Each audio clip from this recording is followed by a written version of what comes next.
Hey guys, in this video, I will tell you about the best OBS settings for streaming. All right, let's begin. First, open OBS Studio and go to Settings, then the Video tab. Set both your base and output resolution to 1920 x 1080 for full HD quality. Next, change your FPS to 60 for smoother motion. Apply the changes. Now, add your gameplay source.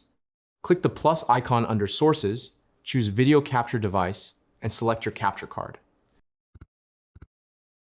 Set resolution, FPS type to custom, then choose your resolution.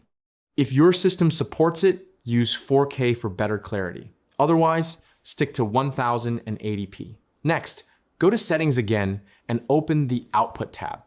Switch to Advanced mode. Under Streaming, set your encoder to Apple VT hardware encoder if you're using Apple Silicon. Set rate control to CBR, bitrate to 6000 for Twitch or 10000 for YouTube, and keyframe interval to 2. Apply settings and start streaming. Reduce bitrate if you face network issues. So that's basically all about the best OBS settings for streaming. That's it for this video. Thanks.